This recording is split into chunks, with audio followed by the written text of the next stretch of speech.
Fabric Tip Friday. We're back to laying the side in on the J3. Last video I talked about getting everything laid out straight and having enough hanging over. The way I think I'm going to show to do this one is, since I've got this rotator in here, I'm doing it by myself. I went on ahead and laid it back sideways.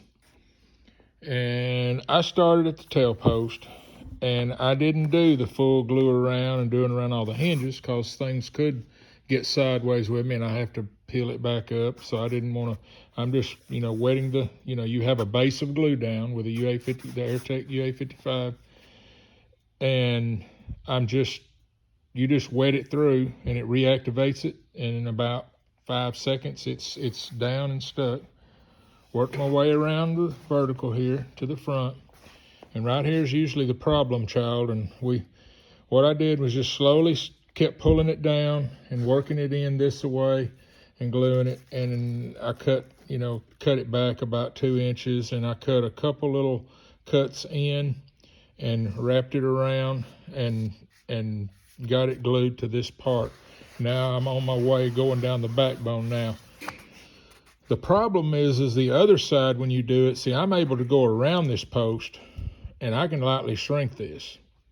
We'll need to, because the other side's not going to be able to go around the post. It's going to have to lap out here. And that's where sometimes you have little V's cut or whatever to make this work.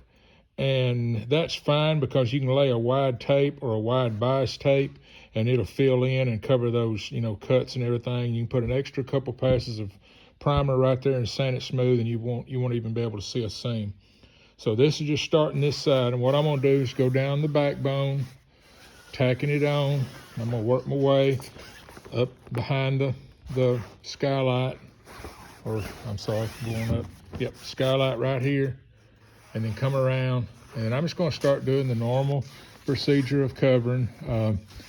On the windows of a J3, unless they lay perfectly flat, I don't like to really glue this because it could be setting in like that, and then the fabric would try to pull it in some places.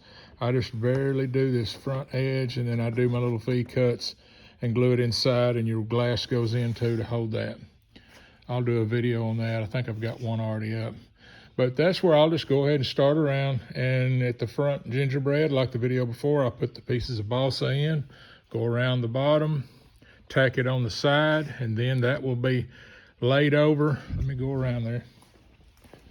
We put a line to where we put the glue out on it.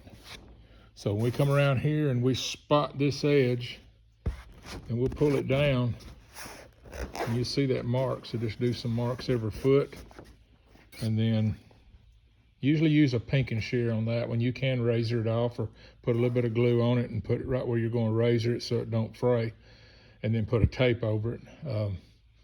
But that's basically getting the side on, and then you'll come around to the back, get everything locked back in, take your iron, round it over, go around your top, and you've got a good, glue down all the way around. We're not going to do the full shrink, but we'll do, say, the first 250 or 200, 225, 250, somewhere just in there. Just enough to get everything. You'll go in different directions. You'll think that you've got too much going on here. Now remember, you have your trim is sticking up here just a little bit, so make sure you get that centered. See, that can go from there to there, and you don't want that thing to be laying over here and you thinking that's where it's going to go, and you end up putting your, plastic around there. Remember that you're going to have to get that perfectly even. So at this time, I'd look under and get it perfectly where it needs to go, and maybe take a pencil and mark that. And when you start shrinking, at some point you'll wet it a little bit and cut just enough so that that'll protrude, and the rest of it can shrink, and then you can put your plastic or metal or whatever you're going to put on there. So that's where I'm at. I won't do another one until I get this side on and stretched, and may do one doing the other side if I run into a problem, but we'll start up from that next time.